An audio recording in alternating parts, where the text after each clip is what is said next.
నిపుణులు ఇప్పటిదాకా సంక్షిప్తంగా చెప్పిన గ్రామానికి ఈ భావజాల వ్యాప్తి జరగాలని కోరుకున్న పెద్దలు పాపారావు గారు, కేసీఆర్ గారి బ్యాచ్ మేటు సిద్దిపేటలో జర్నలిజంలో తన మరి వృత్తిపరంగా తన జీవితాన్ని ప్రారంభించి తర్వాత ఇప్పుడు ఒక రచయితగా ఒక నవలిస్ట్గా రూపాంతరం చెందిన పెద్దలు చిరకాల పెద్దలు మిత్రులు అనలేను నేను, నాకంటే చాలా పెద్దవారు, అంకుల్ అంటే అలవాటు అంజయ్ అంకుల్కి, వేదిక ముందున్న చాలామంది పెద్దలందరికీ, పత్రికా మిత్రులకి అందరికీ పేరు పేరు నమస్కారం. లాస్ట్కు మాట్లాడితే బాధ ఏంటంటే ఇది ఒకదికి ఆకలి అవుతుంటుంది, మీకోదికి ఓపిక నశిస్తుంటుంది. ఇక్కడ వేదిక మీద ఉన్న వాళ్ళేమో అందరూ ఉపన్యాసకర్తలే, అందరూ కూడా మైక్ ఇస్తే ఎవరైనా కూడా గంట సేపు గనగన మాట్లాడే సత్తా ఉన్న వాళ్ళే కాబట్టి ఎవరిని ఆపలేము, ఏమో వద్దను. సంక్షిప్తంగా ఒక 4 విషయాలు, ఎక్కువ చెప్పను. ఒకటి, తెలంగాణ రాష్ట్రం సిద్ధించిన తర్వాత నిజానికి సంస్కృతి పరంగా భాష పరంగా తెలంగాణ యొక్క గొప్పదనాన్ని ఔన్నత్యాన్ని చెప్పుకునే కార్యక్రమాన్ని కొంతమేరకు గంట సేపు గనగన మాట్లాడే సత్తా ఉన్న వాళ్ళే కాబట్టి ఎవరిని ఆపలేము, ఏమో వద్దను. సంక్షిప్తంగా ఒక 4 విషయాలు, ఎక్కువ చెప్పను.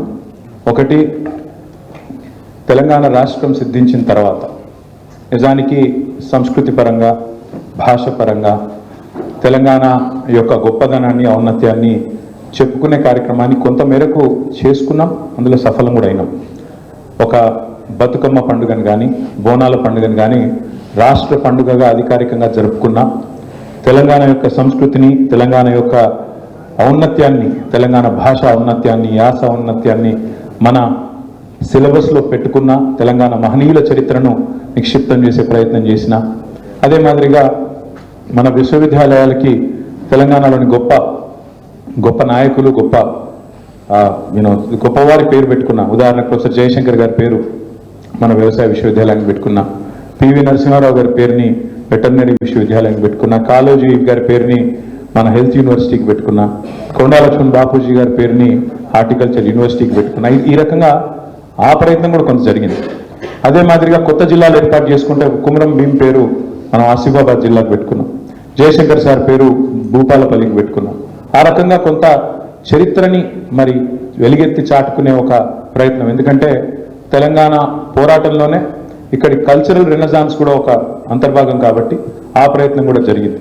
ప్రపంచ తెలుగు మహాసభలు రెండవసారి పెట్టుకుందే మనం కేసీఆర్ గారి నాయకత్వంలో హైదరాబాద్లో ఎల్బీ స్టేడియం వేదికగా 3 రోజులు ఘనంగా పెట్టుకొని ఎంతోమంది కళాకారుల్ని, కవుల్ని వారిని పిలిచి సత్కరించి రచయితల్ని గౌరవించుకున్నాం.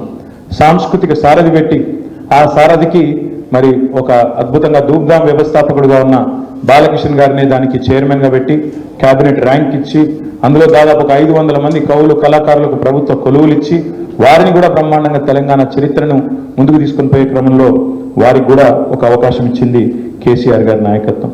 అదే మాదిరిగా తెలంగాణలో ప్రాజెక్టులు కట్టుకుంటే ఏ ప్రాజెక్టుకు ఆ ప్రాజెక్టుకు ఆయా ప్రాంతంలో ఉండే మరి దేవుళ్ళ పేరు, కొండపోచమ్మ సాగర్ అని పెట్టుకున్నా, కొమరవెల్లి మల్లన్న సాగర్ అని పెట్టుకున్నా, రంగనాయక సాగర్ అని పెట్టుకున్నా, రాజరాజేశ్వర సాగర్ అని పెట్టుకున్నా. ఆ రకంగా మీరు చూసినట్టయితే సీతారామ ప్రాజెక్టు కానీ, అదే మాదిరిగా సమ్మక్క సారక్క బ్యారేజ్ కానీ, లక్ష్మీ బ్యారేజీ, సరస్వతి బ్యారేజీ, పార్వతీ బ్యారేజీ, ఈ రకంగా దేవుళ్ళ పేర్లతో ఎన్నడూ మనం మన పార్టీ నాయకుల పేర్లు పెట్టుకునే ప్రయత్నం చేయలేదు, మన వాళ్ళ పేర్లు పెట్టుకునే ప్రయత్నం, మన డబ్బా మనమే కొట్టుకునే ప్రయత్నం చేయలేదు, స్వోత్కర్షకు ఎన్నడూ ప్రయత్నం చేయలేదు. ఈ ప్రాంతం శాశ్వతం. ఎందుకంటే కేసీఆర్ గారు మాకు నేర్పిన సిద్ధాంతం ఒకటే, అధికారం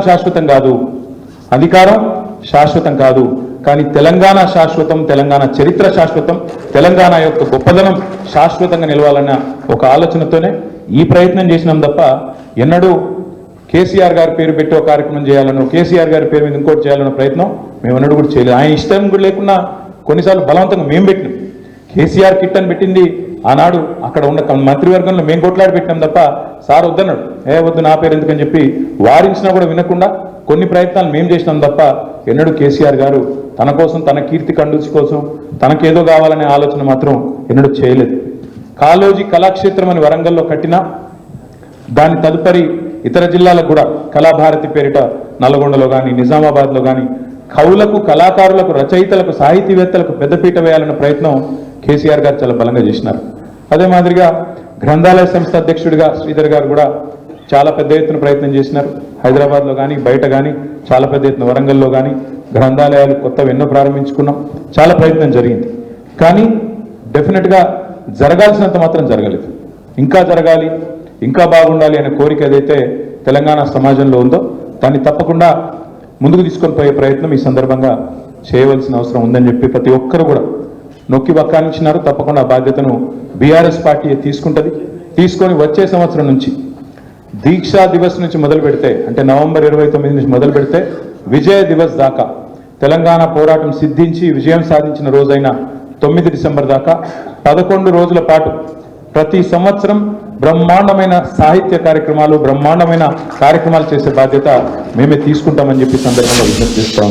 ఇదేదో ఈ సంవత్సరం ఒకటే కాదు, ఇక నుంచి ప్రతి సంవత్సరం ఈ 11 రోజుల పాటు విస్తృతంగా కార్యక్రమాలు చేస్తాం.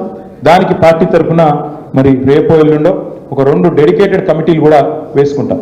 ఒకవైపు రచయితలు, సాహితీవేత్తలు, అదొక వైపు, మరొక వైపు కవులు, కళాకారులు, వారితో కూడిన బృందం మరొక వైపు వేసి బ్రహ్మాండంగా Telangana literature day, Telangana literature festival కూడా ఈ 11 రోజుల సందర్భంగానే ఒకటి బ్రహ్మాండమైన ఏర్పాటు చేస్తాం. హైదరాబాద్ కేంద్రంగా, వరంగల్ కేంద్రంగా, పాత 10 జిల్లాల కేంద్రంగా కూడా తప్పకుండా ఆ కార్యక్రమాన్ని కూడా చేస్తామని చెప్పి కూడా ఈ సందర్భంగా నేను విజ్ఞప్తి చేస్తాను.